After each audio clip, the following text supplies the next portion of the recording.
माह का प्रथम सोमवार और सुनने सुनाने जा रहे हैं विश्व भर की खबरें। संचालन करने वाले भाई विश्वास जी का हार्दिक स्वागत, अभिनंदन, धन्यवाद मुझे चांस देने के लिए। हम सब जानकारी लेते देते हैं भारत की अधिक से अधिक, क्योंकि मैं बताने जा रही हूँ भारत की जनवरी माह की खबरें जो है राजनीतिक।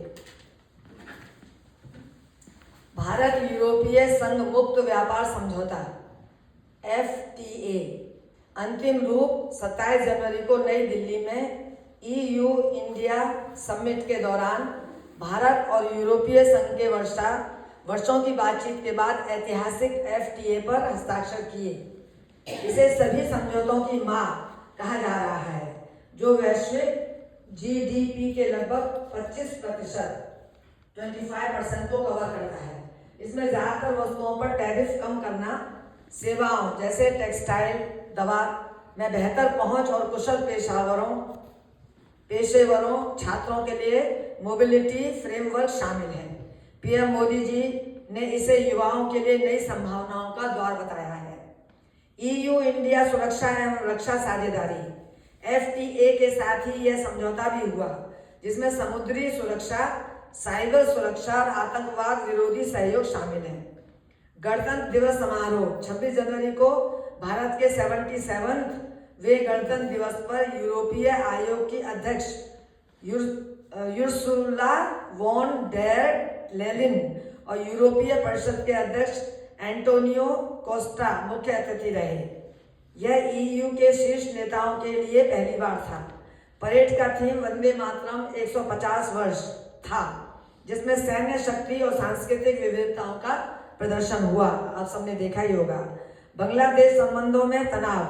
निर्वासित पूर्व PM शेख हसीना ने 23 जनवरी को दिल्ली से बांग्लादेश के अंतरिम सरकार की आलोचना की और चुनाव में अपनी पार्टी को शामिल करने की मांग की। बांग्लादेश ने भारत की निंदा की और प्रत्यर्पण की मांग दोहराई। अन्य वैश्विक मुद्दे। भारत गाजा शांति बोर्ड में शामिल होने के अमेरिकी प्रस्ताव पर विचार कर रहा है।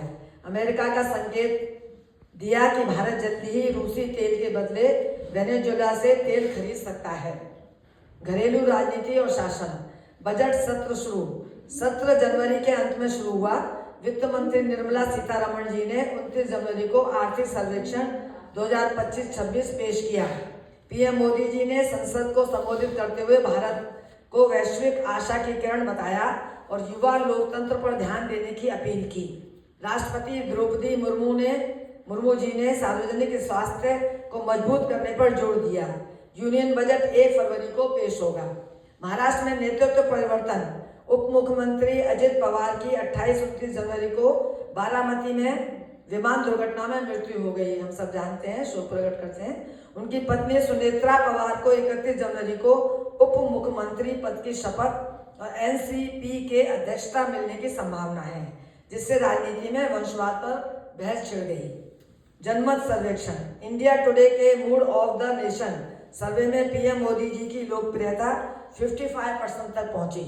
महिलाओं की सुरक्षा, भ्रष्टाचार विरोध और इंफ्रास्ट्रक्चर पर प्रगति देखी गई, लेकिन AI, श्रम कानून और पर्यावरण पर मतभेद है। यूनिफॉर्म सिविल कोड को 73.9% समर्थन मिला। तमिलनाडु चुनाव की चर्चा। वरिष्ठ पत्रकार N राम ने अनुमान लगाया कि DMK गठबंधन 200+ सीटें जीत सकता है। अभिनेता विजय की पार्टी TVK का प्रभाव सीमित रहने की संभावना। अन्य घटनाएं। जम्मू कश्मीर में जैश-ए-मोहम्मद के शीर्ष आतंकी का मुठभेड़ एनकाउंटर। राहुल गांधी ने चुनाव आयोग पर लोकतंत्र कमजोर करने का आरोप लगाया। सुप्रीम कोर्ट ने डिजिटल पहल शुरू की। जनवरी 2026 भारत के लिए कूटनीतिक जीत, खासकर EU FTA और गणतंत्र दिवस। संसदीय कार्यवाही और कुछ क्षेत्रीय बदलावों का महीना था।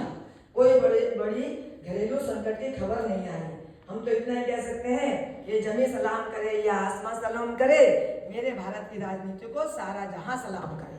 धन्यवाद। जय हिंद, जय।